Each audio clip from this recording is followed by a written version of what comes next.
Hey guys, and welcome back to 5 Star Study Guide. Today, we're going to be doing Lesson 3 in our first unit, Early Exploration in Colonial America, in our U.S. History course, of course. So, today we're going to be looking at the Southern Colonies. So, again, we're in our first unit, Early Exploration in Colonial America. We talked about Native Americans and early exploration. Now, we are going to get into this Colonial America part, right? And specifically, we're going to be breaking down the colonies into 3 regions: New England, Middle, and Southern. Today we're going to be talking about Southern because it's the first one that was settled. So let's take a deep look. So here we see our map here of the colonies. And this Southern, this is right here. That's where we're going to be taking a look up here today, and then we'll take a look at the rest on our next episodes. Alright, so let's take a look into our first one, which is the Virginia colony. So, Virginia had one of the first colonies. It was called the Jamestown colony, and it was a real bad disaster. I'm talking disaster of epic proportions. Why? Well, they decided to settle on some unfertile land, and when you got bad land, you can't grow crops. When you don't have crops, you don't have food, and you get the rest from there. So, a real disaster. So, the British sent another charter to begin a Virginia colony, and it would kind of absorb this Jamestown colony, and they put Sir Thomas Gates and Sir Thomas Dale in charge, and they weren't the nicest guys, the most compassionate guys, and they kind of ran the entire colony even more of a disaster than Jamestown was already. So, Jamestown was already going through something called the starving period, and now all of Virginia was going to due to their poor leadership, right? So, the effects of the starving period, well, people didn't come. Nobody wanted to move there. There was no food. It was a horrible place to live. So they either went to other English colonies in Bermuda or the West Indies. There was tons of disease rampant around the colony, unsanitary conditions, I'm talking real bad stuff, and malnutrition, obviously. They had no food. So, the starving period, real bad. But we have a savior in sight. We have a new leader, and he's going to come in and say that this is Sir Edwin Sandys. He became the company's treasurer, the company that ran it, he became the treasurer. And he's like, we have to have a total economic overhaul of this colony in order for the colony to be successful. So in order to be successful, we got to revamp this economy because what you two are doing here right now ain't working. So what's the first thing he does? He invents something called the headright system. And this really is one of the big major economic new ideas in this colonial age. And basically what he said to everybody back in Britain, at other Britain colonies, say, hey, you have a lot of money?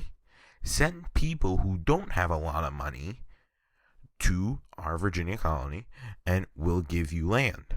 And now you have all this land to deal with. So basically, send people in exchange for land. And people who paid for the trip over themselves, hey, you get land. You don't have to come over here and worry about where am I going to live, where am I going to get work, because you'll have land. So it's basically an enticement. You come, I give you something. Basically to try to get more people, because again, people were not coming to this colony. Second thing Sandys did was overhaul the government structure of the colony. He said this is not working, so he overhauled the structure in which inhabitants, citizens of the colony, would be part of an assembly which would vote on new laws for the colony that could be vetoed back all over the pond in England, but they would vote on new laws for the colony, and that would be the Virginia General Assembly. Now, the alleged first democracy in the Western Hemisphere. Now, that's a story for another time, but that is its name that has kind of gone on with it in history, but we'll get to that another day. So that was Sandy's second big thing, right? So we got the headright system saying, come, I give you land. And we got this assembly saying, why don't the people here start making laws for themselves? The third thing he did was he allowed the people who owned the land, people who lived in Virginia, to start growing tobacco crop. The king did not like tobacco. He did not like any sort of that stuff, but tobacco would allow Virginia to make a lot of money and stay afloat. So Sandy said, make the tobacco, sell the tobacco, grow the tobacco, because we need this money really badly. So Edwin Sandys is the savior of Virginia. So that is the Virginia colony, a rags to riches story, from malnutrition and starving to prosperous growing of tobacco. Edwin Sandys, Virginia's Lord and Savior. All right, so our next colony in the Southern Colonies is the Carolinas, right? So we're going to creep down south a little bit more to the Carolinas. So we got two leaders in Carolinas. British said, there's more land south of Carolina. We want to continue colonizing, so why don't you two go? And this is Sir John Colleton, who's on the right, and Lord Shaftesbury, who's on the left. Now, Lord Shaftesbury, we'll see in a few moments, he'll become the main guy, but the Charleston, South Carolina, was founded by these two in 1670, starting the Carolina colony. South Carolina's big economic thing was trade, like most of the colony, like Virginia, like most of the colonies that we'll see. So what they started doing, all right, we'll send food to the West Indies, and we'll send tar, furs, and turpentine to Europe. Now they get some rice from Madagascar out in the Eastern Hemisphere, and that becomes a real big thing for them. I mean, huge. They start creating huge plantations of rice and indigo that become the centerpiece of their economy in South Carolina. So, as more people start coming to this new South Carolina colony, which is really thriving economically, Lord Shaftesbury goes and contacts the philosopher named John Locke.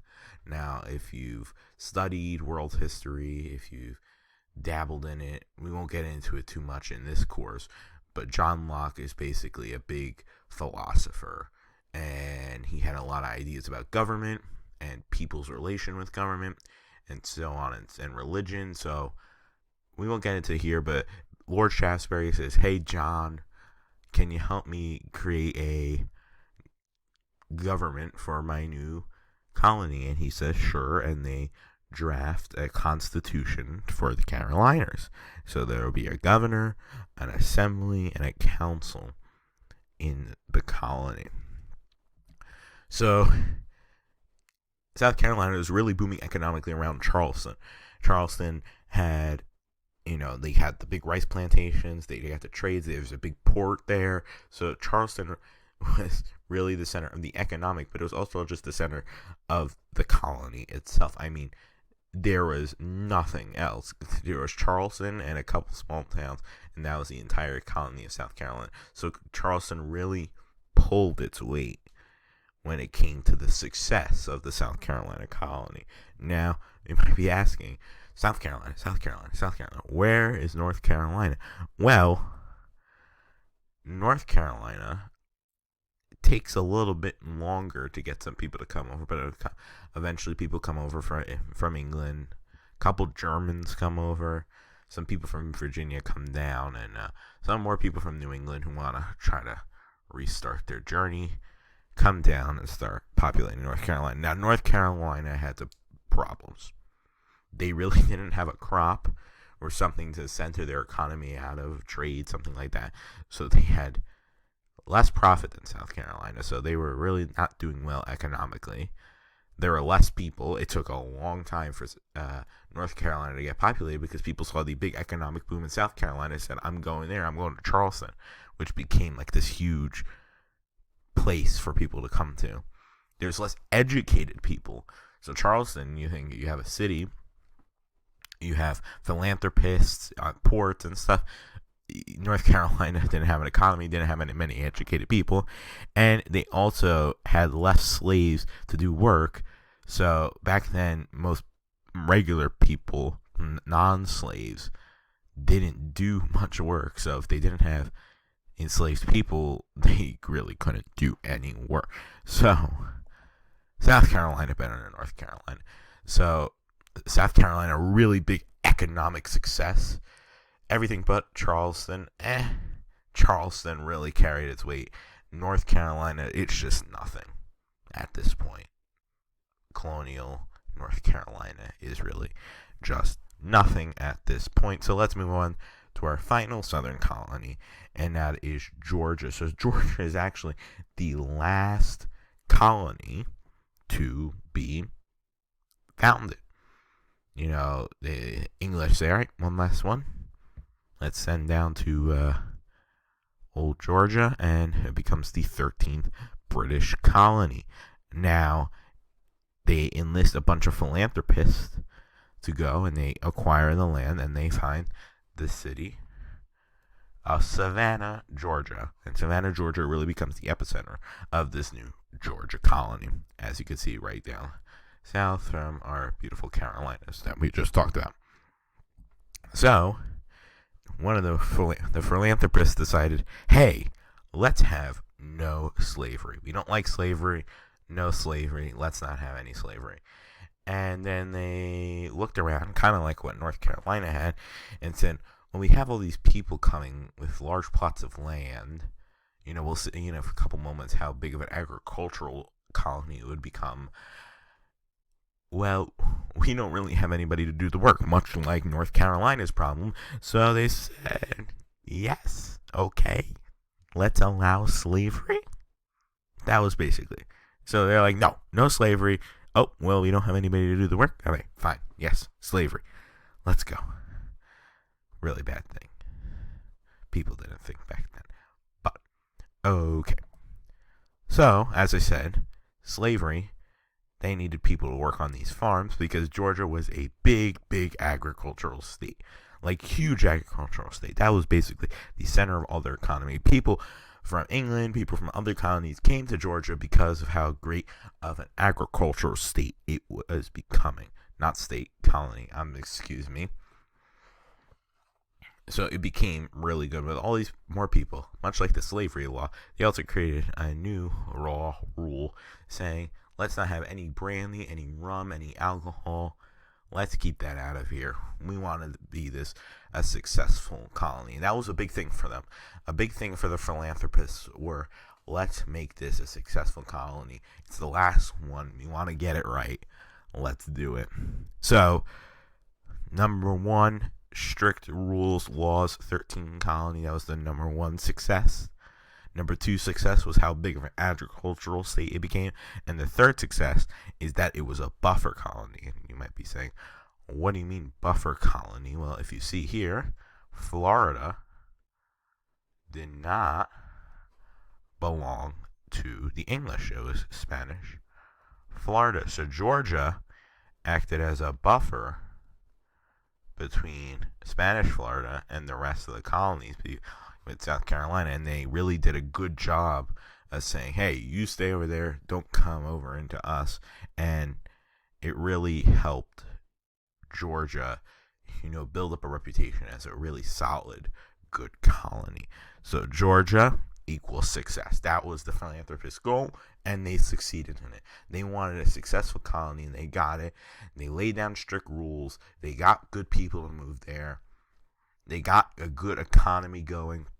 And they showed the rest of the colonies, hey, we know what we're doing. So, those are the Southern Colonies, right? We talked about Virginia and how it's rags to riches story. We talked about the Carolinas, how North Carolina is no good. South Carolina is good, but Charleston really is just South Carolina at this point. And we talked about how Georgia became, through its 3-point plan, became a really good colony. So that is our Southern Colonies. And this will help us put together the puzzle pieces when we get into our next 2 episodes about the other 2 regions, so we can get a full look at the 13 colonies. So, and then into the American Revolution eventually. So that brings us to our question that we ask every episode: where do we go from here? So next time we'll be talking about the New England colonies.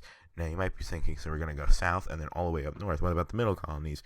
Well, we're going to try to go in timeline order. Now, we did talk about Georgia today, which was the last colony founded, but we got Virginia. Then up there we have Massachusetts. So next time we're going to be talking about the New England colonies, and it's going to be a lot of fun. Thanks, guys, for watching again. That's all I got for you today. See you guys.